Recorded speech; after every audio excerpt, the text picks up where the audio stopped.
Let's jump back to politics now. In 2012 may seem like a little ways off, but in politics, it is never too early to start handicapping the next election. So which Republicans could we see making a play for the White House? And could President Obama face a challenge from within his own party? Joining us now, our panel, Fox News contributor and former Republican Senator from Pennsylvania, Rick Santorum, and Mark Sawyer is with us, a political science professor at UCLA. Gentlemen, good to talk to you both.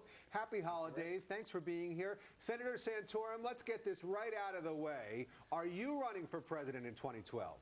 Well, I'm not making any announcements right now, but I'm certainly looking seriously at it. I've been pretty upfront about that, and I think there's a lot of folks looking at it because I think it's pretty clear that if the 2012 election is primary election is anything like the 2010 primary election, it's going to be wide open, and that being the favorite, if you will, is not necessarily the favorite position to be in. I think there's a lot of folks out in the Republican ranks are very much looking at it as an anti-establishment kind of candidates, which means that you may have 10, 12 candidates out there, and all of them sort of making the claim that they're not the next in line. I can't think of a better time, though, Senator, to declare than right now with us right here on Fox.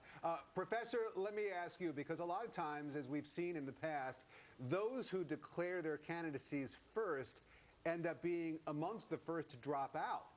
But how does the early field sort of shape the issues that end up being the important ones during a campaign, and maybe even shape the kind of candidate we end up with?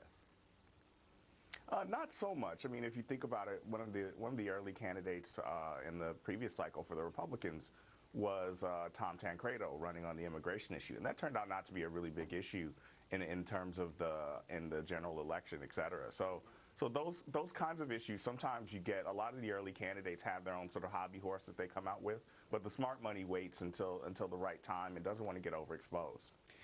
Senator, we've heard some of the names that have been out there, including yours, of course, but some of the other probable, likely, possible candidates for the presidency on the GOP side. I'm just wondering what you think about some of these early names and how the discussion, here we are just about 2 years away, how this ends up sort of shaping the conversation that we end up having as we get closer and closer to the conventions where the candidates are actually picked.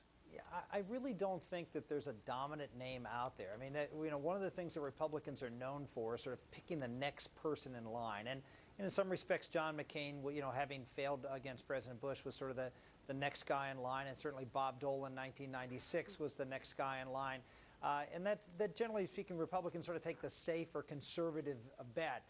I'm not too sure that that's the case this time for the reasons I talked about before, but also I'm not too sure there really is a clear leader. There's a group of 4 or 5 that poll in the double digits, and then you have another 5 or 6 that poll in the single digits. But again, nobody is the dominant player, and so I don't think the field is really set, number one, and number two, I don't think the issue set is really out there yet. As Mark just mentioned, things can change dramatically. Nobody really talked foreign policy in the 2010 election cycle.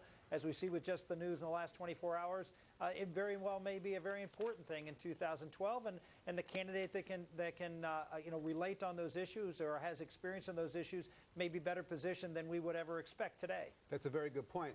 Professor, why don't you pick up on that? And I also want you to comment, if you can, I don't know whether you got to see Carl Cameron's report in the last segment, but he was talking about some changes of strategy on the part of the Tea Party movement, where they've heard from some of the local Tea Party organizers, we don't want to see any more Sharon Angles or Christine O'Donnell's or Joe Miller's. We want candidates that are going to be electable. And what does that conversation within the Tea Party movement mean for the kind of GOP presidential candidate we might see in a couple of years?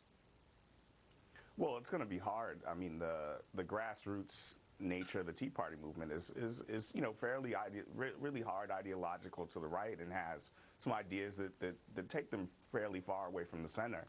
And it's going to be hard for them to kind of temper that and come up with candidates that appeal to the center. So it's going to be difficult to knit together a presidential candidate that has broad appeal with independents and maybe even some Democrats, along with the sort of far right of the Tea Party. Senator, what do you think about that real quickly? Are the Republicans going to have to nominate someone who can appeal to independents as well as some of those within the Tea Party?